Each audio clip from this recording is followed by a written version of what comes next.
I love watching that scene because it's so cathartic to me to see someone hitting a wall, but also I think of that as empowering too. You know, like I would have saved years of my life had I shaved my head years ago.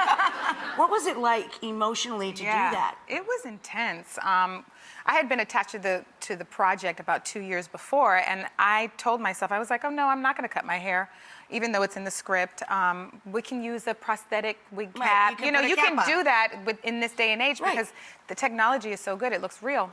But as I kind of delved into the character and really started to think about the messages of the movie, which are so important for all women, I said, there's no way I can't You have to do it. Yes. embrace it. Yeah. But it still was terrifying. Yes.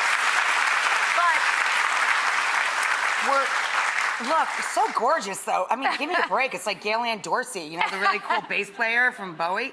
So, were you happy with it once it was done? You're so like, interesting. dang, this is kind of cool. Yes, exactly. I kind of revealed it. I was terrified to do it. We had to do it in one take. So when you see that in the movie, it's actually, that's all my hair, and that's actually me really shaving it. It was one take, and you know, I revealed it on Instagram, and I was so surprised because the response was just so positive. Men, like, I had so many men calling me saying, can I come rub your head? Yeah, exactly. I was like, rub your balls. Exactly. They wanted to rub it.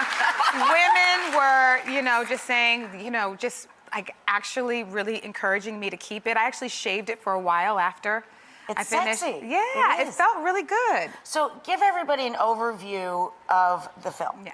So it's based on a best-selling novel called Nappily Ever After that was out in the 90s, and it's loosely based on that. And I play Violet, and she is a seemingly perfect woman with perfect hair and has the seemingly perfect life, and she thinks that she's going to marry her perfect boyfriend.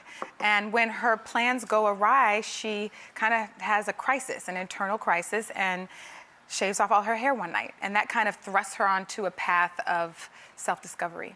Which is so, that's what I mean by watching that scene. Yeah. You get, I got chills. Oh, good. Because it just seems like you're letting yourself out of this big cage. It's all about the boxes. You know, society, especially women, we're put in boxes about how we should look, what we should want. And how you should ask for things. Exactly. And when you're allowed to have the next thing. Right. And this is it's a such whole different set of rules. It really is. It is. It really is. But I feel like this is an amazing time in history, and we're kind of breaking out of those boxes, and we're kind of owning who we are and what we want. Fantastic. Yeah.